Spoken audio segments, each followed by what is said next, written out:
नमस्ते तपाईहरुले स्वागत छ हाम्रो युट्युब च्यानल सफलता एजुकेसनमा। आज हामीले प्रश्न लिएर आएको छौं भ्रष्टाचार नियन्त्रणका उपाय तथा भ्रष्टाचार निवारणका लागि नेपालमा भएका व्यवस्थाहरू। यो प्रश्नलाई हामीले यसरी लेख्दा राम्रो हुन्छ, एक्जाम पोइन्ट अफ भ्यूले चाहिँ राम्रो हुन्छ भनेर यो प्रश्नको जवाफ हामी अब लेख्न जाँदै छौं। तपाईले चाहिँ हिजोको भिडियोमा भ्रष्टाचारको कारणहरू बारे हेर्नुभयो भने आज भ्रष्टाचार नियन्त्रणका उपाय तथा भ्रष्टाचार निवारणका लागि नेपालमा भएका व्यवस्थाहरू बारे हेर्न सक्नुहुन्छ। मैले कुनै प्रश्न लेख्दाखेरि त्यस प्रश्नसँग सम्बन्धित कुनै एउटा सानो टपिक सानो एउटा स्लोगन लेख्दा राम्रो हुन्छ। त्यसैले आजको स्लोगनमा हामीले एउटा स्लोगन लेखेको छौं, corruption is the abuse of public power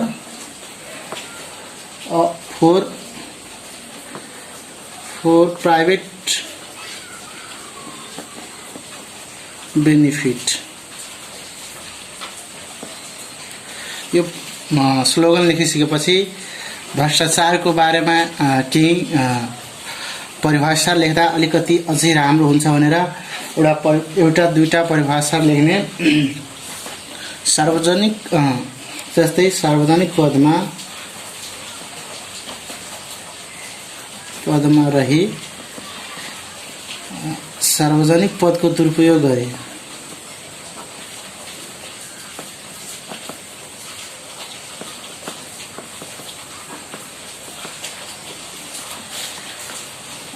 व्यक्तिगत नफा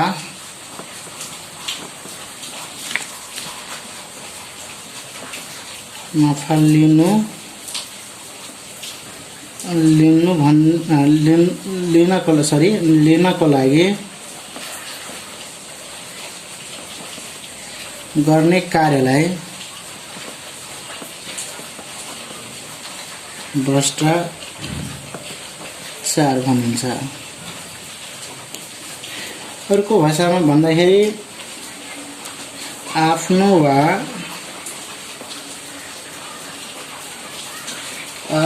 वा अरु कसैको लागि फाइदा हासिल गर्न कुनै अधिकारी वा जिम्मेवार व्यक्तिले आफ्नो पद वा व्यवहार अवैध वा गलत तरिकाले प्रयोग गर्दछ भने त्यसलाई भ्रष्टाचार भनिन्छ।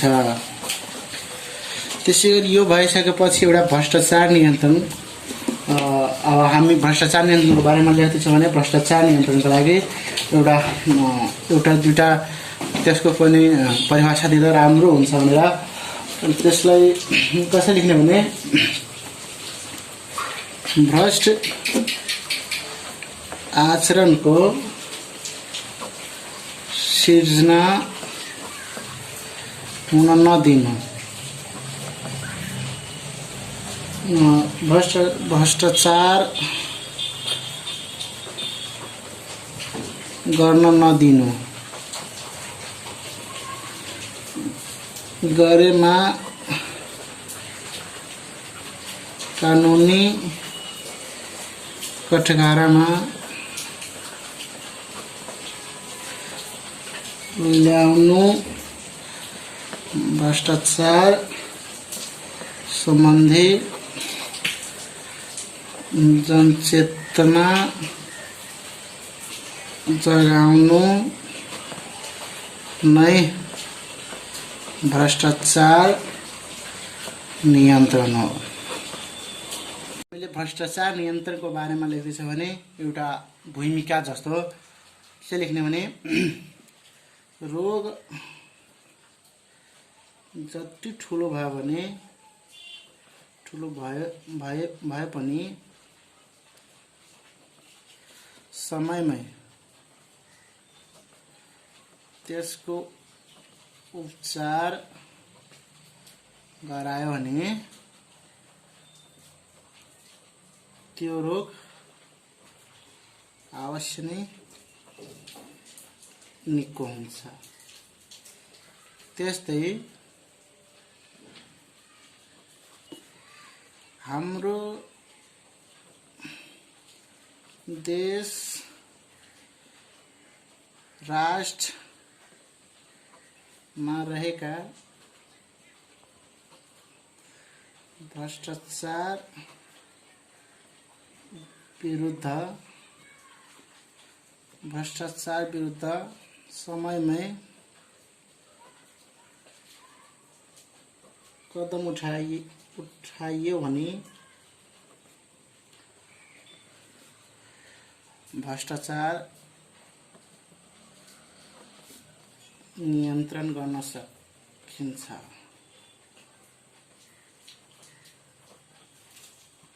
तसर्थ भ्रष्टाचार नियन्त्रणका उपायहरू यस प्रकार रहेका छन्। सर्वप्रथम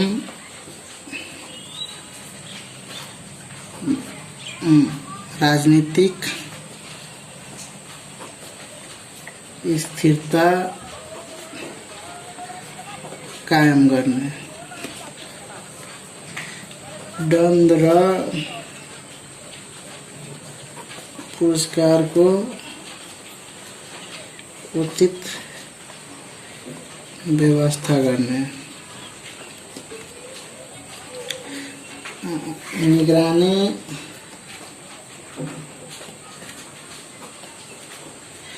निगरानी को उचित प्रबंध करने, दबाव समूह को सृजना करने, उचित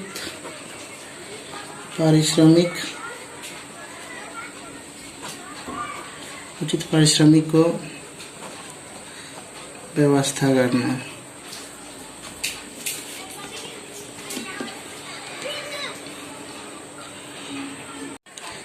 गरीबी बेरोजगारीलाई नियन्त्रण गर्ने,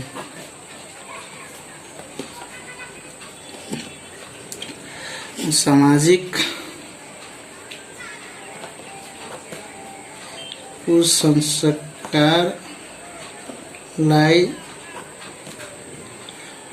अन्त्य गर्ने, स्पष्ट कानुनको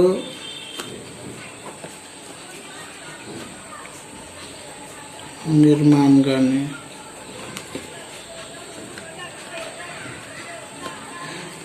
हाल रहेको कानुनको उचित प्रयोग गर्ने, हाल रहेको कानुनको उचित उपयोग गर्ने, धेरै नियन्त्रणको उपायहरू भएकाले यति नियन्त्रणको उपाय लेख्दा हुन्छ र नियन्त्रण नेपालमा भ्रष्टाचार निवारणका लागि भएका व्यवस्थाहरूमा कानुनी व्यवस्था पनि हुन्छ। नीतिगत कानुनी व्यवस्था भनेको एउटै हो, संस्थागत व्यवस्था र अन्य व्यवस्था गरी हामीले चाहिँ नेपालमा भएका व्यवस्थाहरूलाई लेख्न सक्छौँ। यसरी लेख्दाखेरि भ्रष्टाचार निवारणका लागि नेपालमा भएका व्यवस्थाहरू यस प्रकार छन्। यसरी लेख्ने। अब चाहिँ कानुनी र नीतिगत भनेको एउटै हुन्छ। कानुनी र नीतिगत व्यवस्थामा सर्वप्रथम भ्रष्टाचार निवारण ऐन 2059। त्यस्तै अर्कोमा लेखेपछि अख्तियार दुरुपयोग अनुसन्धान आयोग ऐन। अख्तियार दुरुपयोग अनुसंधान आयोग ऐन 2048। त्यसै गरी निजामती सेवा ऐन 2049 र नियमावली 2050। त्यसै गरी अर्कोमा लेखा परीक्षण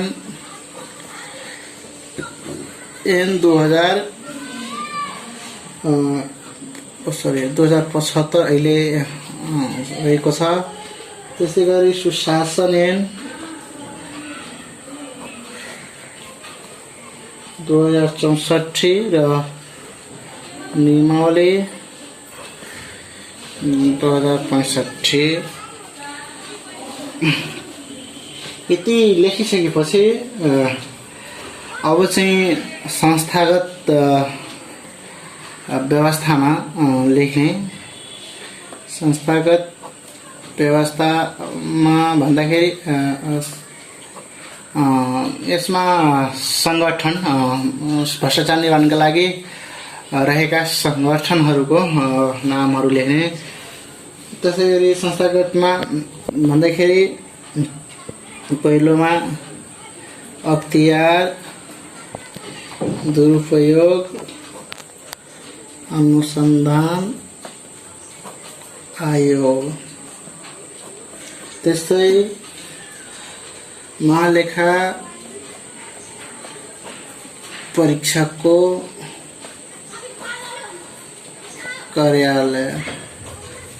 त्यस्तै राष्ट्रिय सतर्कता केन्द्र। त्यसै गरी केन्द्रीय तहसील कार्यालय। त्यस्तै अर्को विशेष अदालत।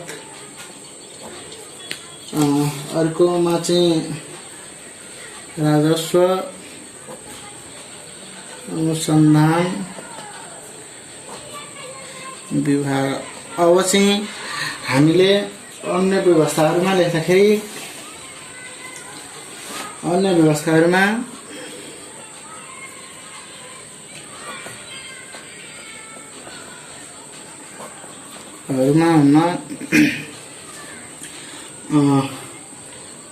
भ्रष्टाचार विरुद्ध को संयुक्त राष्ट्र संघीय महासंधि 2003 लाई विक्रम सम्वत 2067 मा नेपालले अनुमोदन गरेको।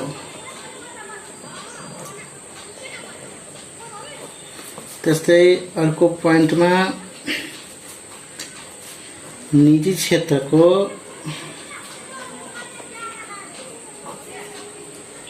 क्षेत्रको भ्रष्टाचार तथा सम्पत्ति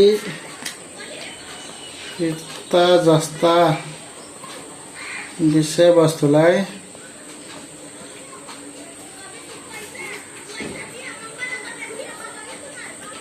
समेत कानुनको दायरामा ल्याइएको। अर्कोमा भ्रष्टाचार विरुद्धको रणनीति, त्यस्तै गरी संसदीय समितिको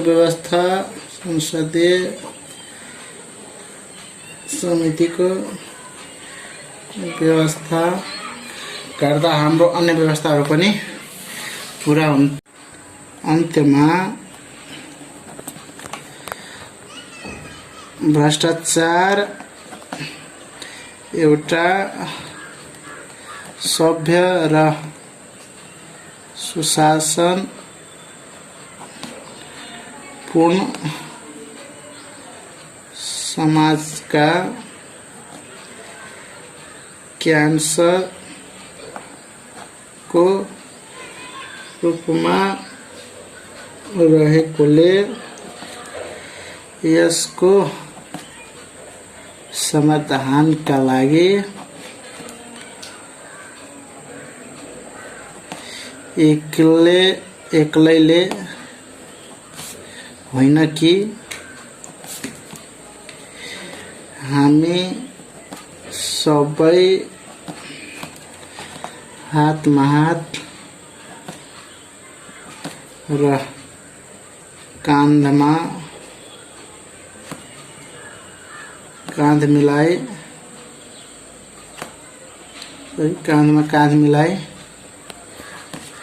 अगाडि बढ्नुपर्ने